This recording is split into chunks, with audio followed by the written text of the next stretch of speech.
Nuwun kula nuwun. Paraga tata cara widodaren tuwin Puruhita saking Siswa Permadani Kabupaten Pati Bergodo 3 dosa kalih kawiwitan.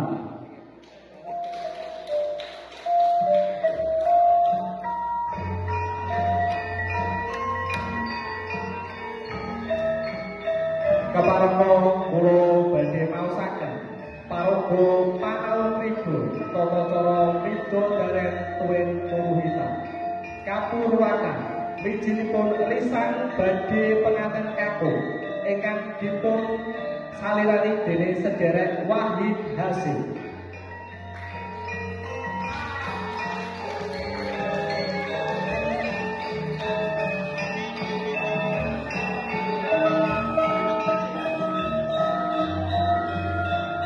Badhe penganten putri ingkang kaparagan dening sedherek Harti Sukmawati.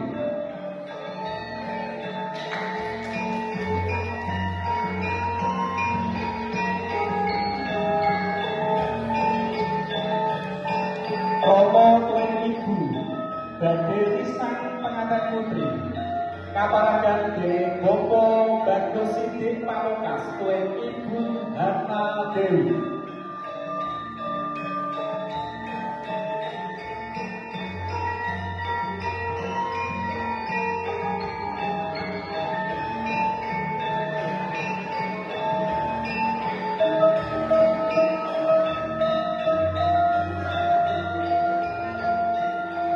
Sore salira Rama tuwin ibu badhe risang penganten kakung kaparagan dening Bapa Abdullah Husein tuwin Ibu Supriyati.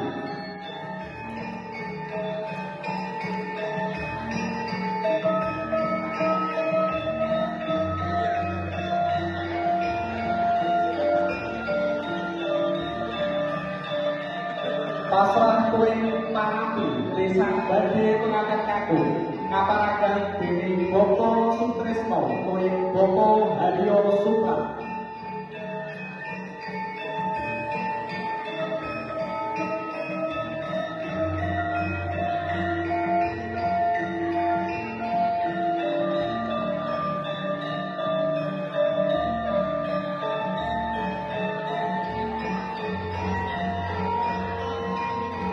Pambagyo Harjo kaparagan dening sedherek Risya Wiman Setianingsih.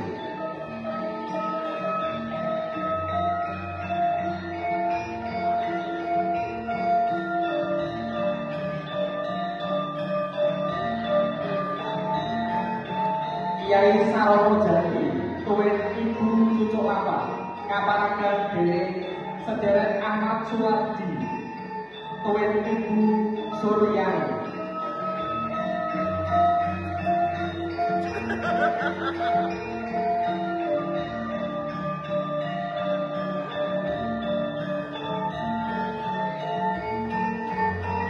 Paronggo kembar mayang tuwin Cekir Gading Sajudu kaparagan dening sedherek Kalini, sedherek Aan Prasetyo, sedherek Junia Handiati, Ibu Ngatini Widiatmoko.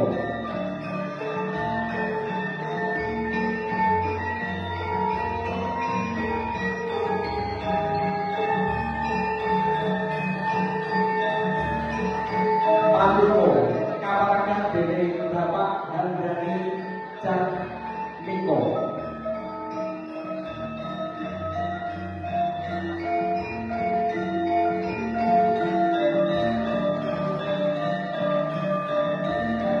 Pamit tuwin Laluyan kaparagan dening Bapak Jadiji tuwin Ibu Rita Sutri Hadi.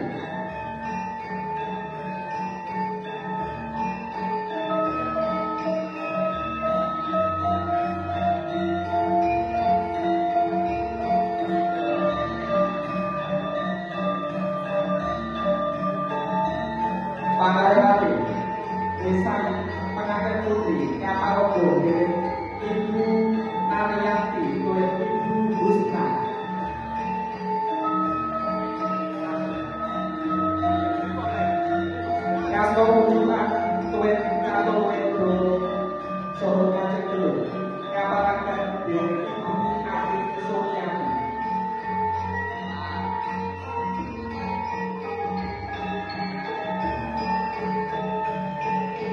Juru Panggolo Swara kamaragan dening Mas Aji. Nipun Soho Sumete kamaragan dening sedherek Alvin Kurniawan.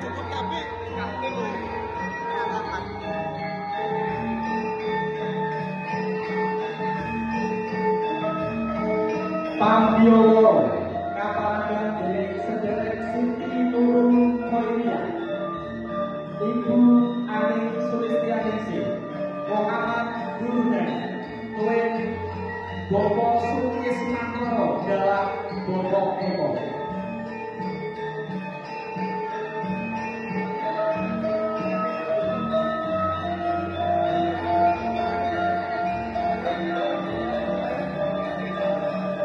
Para pelaku panau itu, para pangajar, para itu dari pemerintah. Sebenarnya kami kami lain pegawai itu malu dulu.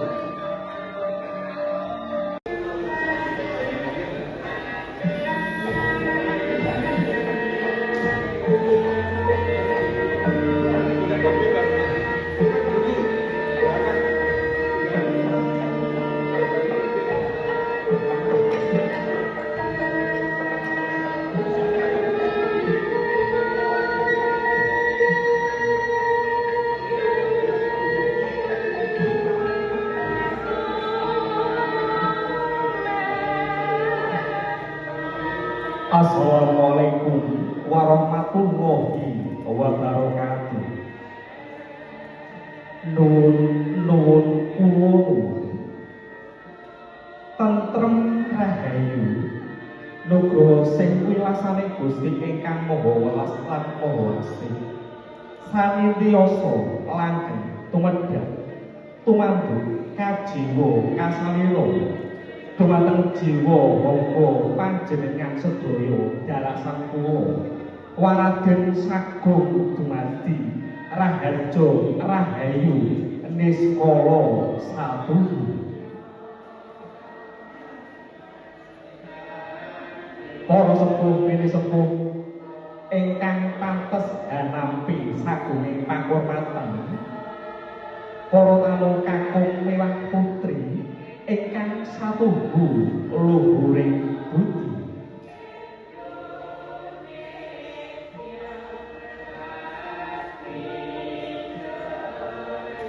Ngaturi punika bilih ing ratri punika hayarengi Ari Radite Cemengan Surya kaping 17 Candra Mai Warsa 2006 Bapak Sidik Pamungkas kaliyan garwa Ibu Hana Dewi badhe lajengaken rerencaning tata cara anggenipun mula kramakaken putra pawestri kekasih Roro Ayu Hani Sukmawati. Miturut rembag ingkang sampun gumaton benjing badhe kajatukrama dening Bagus Alvin Kurniawan putra Jalu kinasih Bapak Husain kaliyan Ibu Siti Aisyah ingkang pidalem wonten tlatah Jangken Kabupaten Pati. Keparengga jejer pambiyawara kula ngaturaken rerencening tata cara ingkang sampun rinakit.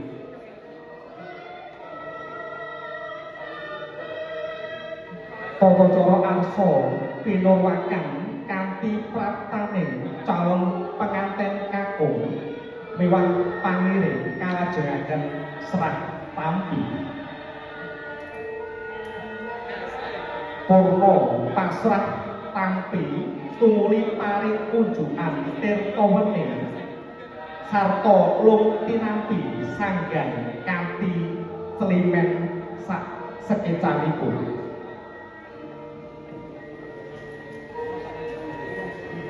Sasampunipun sadaya para tamu lenggah kanthi sekeca tata cara kalajengaken atur pambagyo harjo sumusul tantingan kodene kunjering tata cara inggih kirap kembar mayang mewah waosan campur wedhus laju lumampahing tata cara sinambung tilik nitik saha sumene ing salebeting sumene para tamu kaaturan dahar saha panglipun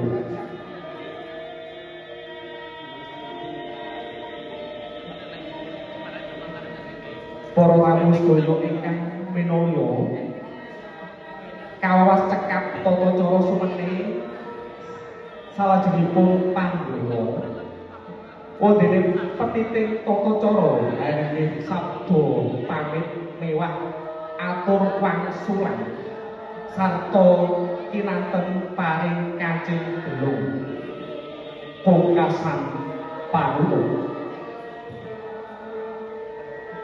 para tamu ingkang winantu ing syukuran ini mekaten rerocening tata cara ingkang badhe lumampah ing ratri punika sumangga kula dherekaken tansah nyenyuwun dumateng Gusti ingkang Maha Asih murih kurwa madya dumugi ing wasana tata cara saged lumampah kanthi dasar lancar boten manggih rubeda satunggal punapa-punapa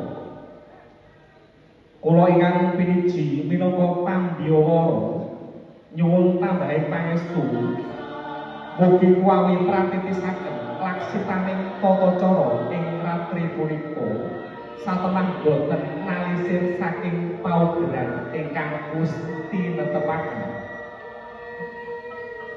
ing usana sinambi Hang Ratu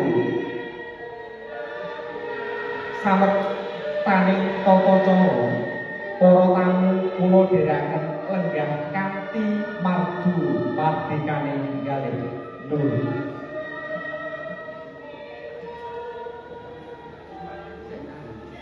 minaya Gusti preh rahayuning sedya sumangga tata cara kapurwakan kanthi waosan basmalah bismillahirrahmanirrahim.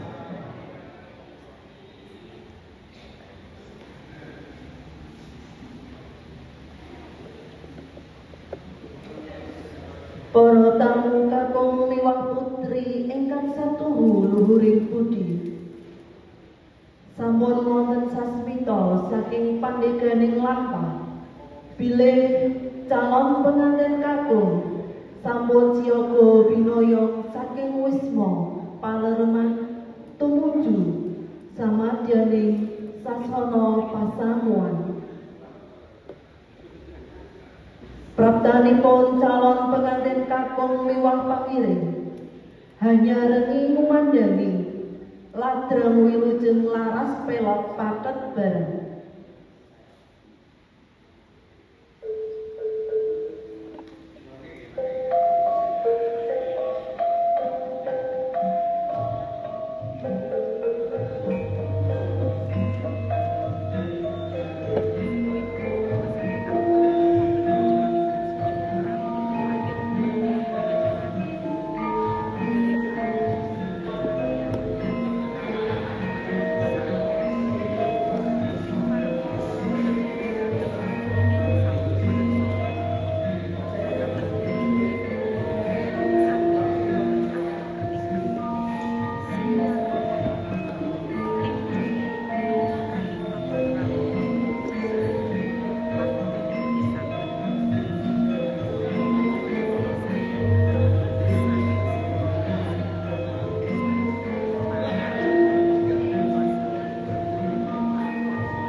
panggilan kepinane para leluhur. Pramila tindak iya tansah rinengga pamuji mulih kang kaji Gusti. Laksitaning babarisan tinata runtut Edi lan Penny minangka pratandha cita bilih kula warga ageng Bapak Husen sayekti satunggaling kula warga ingkang tansah nengenaken tata susila ingkang satuhu bakti narya teka tuladaning budaya.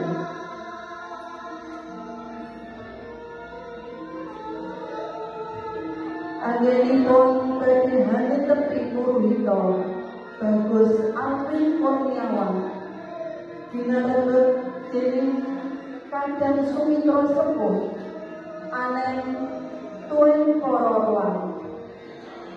Pratandani bilih anggenipun badhe palakrama sampun sinengkuyung saéka praya dening sedaya kula warga. Wonging panyengkuyung menika yekti handalari wimbo jejeg sedyanipun Bagus Alvin Kurniawan anggenipun nilaraken jagading legam lumebet ing samudraning bebraya.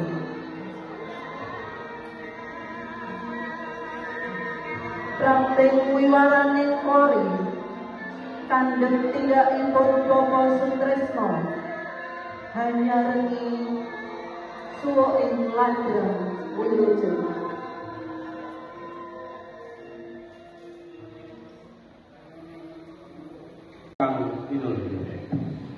Calon pangantin kakung saha pangiring sampun jumeneng ing wiwaraning sasana sabda.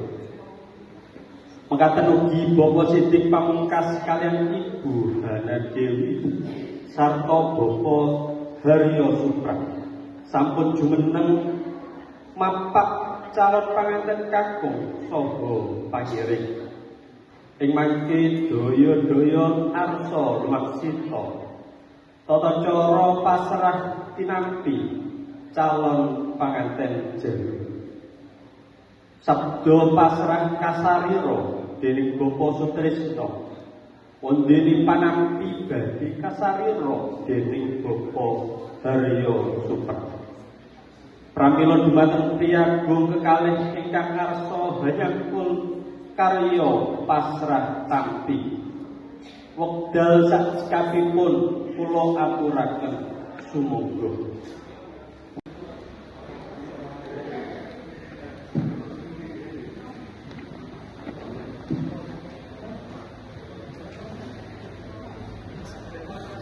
Assalamualaikum warahmatullahi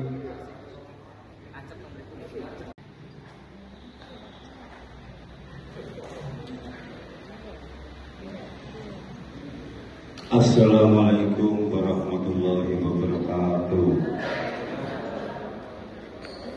Bismillahirrahmanirrahim. Alhamdulillahirabbil alamin. Wa bihi nasta'in 'ala umuri dunya wa din. Wassalatu wassalamu 'ala asyrafil anbiya'i wal mursalin. Sayyidina wa maulana Muhammadin wa 'ala alihi wa sahbihi wa sallam ajma'in. Amma ba'du. Sedang rahayu nugroho belasane Gusti Ingkang Maha Welas Maha Asih sanepyasa langgeng tumedak tumandu kajiwa kasarira dumateng jiwa kula panjenengan dalasan kula para din sagung dumadi raharja rahayu niskala saduhu nuwun dumateng para alim para ulama para kiai ingkang kula tembung pitutur luhuripun para sesepuh bini sepuh aji sepuh ingkang hangung hamestuti dhateng pepoyan ingkang utaman ingkang satuhu pantes hanapi sambunging pakurmatan Mirunggan Bapak Hujan sekalian garwa saha keluarga ingkang bagya mulya. Para tamu kakung miwah putri ingkang satu luhuring budi. Keparna kula pun Haryo Suprat ingkang piniji matur narinani Bapak Sidik Pamungkas sekalian saperlu tumanggap sadya dawuh pangandikaane Bapak Husen tuwin Ibu lumantar Bapak Sutrisno langkung rumiyin sumangga tansah memuji syukur untuk Gusti ingkang Maha Welas lan Maha Asih. Panjenengan sedaya lan kula tasih pinaryan kabeh kaswarasan tema sakitnya wiji wonten dalipun Bapak Sidik Pamungkas ing mriki kanthi widodo kalos ing beda kanthi ngata-ngataken syukur alhamdulillahirabbil alamin. Ugi salam kita aturaken dumateng junjungan kita Nabi besar Muhammad sallallahu alaihi wasallam. Bi khaulina Allahumma sholli ala sayyidina Muhammad.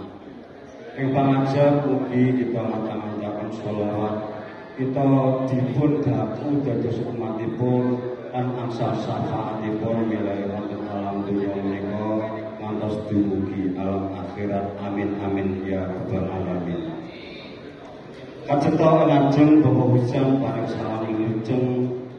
Salam wilujengipun kula tampi kanthi ucapan Waalaikumsalam warahmatullahi wabarakatuh.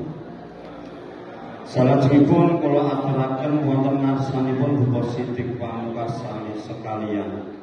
Saha koso wangsulipun salam wilujeng Bapak Sidik Pamungkas saha Ibu Hana Dewi mugi kathah wonten ngarsanipun Bapak Hujan miwah Ibu Siti Aisyah sinatan ing pamuji. Mugi Bapak Hujan sak keluarga tansah binerkan dening Gusti Ingkang Maha Suci. Enggal udhangan menika Bapak Hujan nglarepaken putra kakung Bagus Alvin Kurniawan sak perlu puruhita wonten ngarsanipun Bapak Sidik Pamungkas sekalian sampun tinampi kanthi suka gembiraning manah utawi suka gembiraning nala ewondene bab warasan yang bebrayan mangke badhe kawedharaken pribadi dening Bapak Sidik Pamungkas. Janten atur kula paringipun angsal-angsal ugi tinampi sawetahipun saestu damelarning manah saha sangsara akarya raketing kekadangan. Mugi Gusti paring leliru arupi kanugrahan ingkang matikel-tikel. Pungkasaning atur mawantu-wantu panjenengan Bapak Sidik Pamungkas keluarga patur dumateng Bapak Hujan sak pangiring miwah para tamu sedaya mugi kersa nglajengaken lelenggahan kanthi madu matikaning panggalih ngantos purnaning tata cara midodaren ing ratri menika. Dhateng kesuban kula ingkang piniji matur nglungguh kirang ing trapsila mewah tata krama kula namung nyadong samudra pangaksana. Wabillahi taufiq wal hidayah. Wassalamualaikum warahmatullahi wabarakatuh. Para tamu sinedahan ingkang satuhu dahat kinurmatan. Salajengipun kula nderekaken sumene sawetawis. Pramila dumateng para kadang juruladi kula sumanggaaken manem brama para tamu minulya kanthi pratitisaken lumadosing pasugahan bojo krama sak keparengipun. Hambarung para tamu minulya ngrahapi pasugatan kanthi eca lan merdeka keparenga miyasakaken pasugatan lelangen sak keparengipun ingkang ingaturaken dening para panglipur. Sumangga.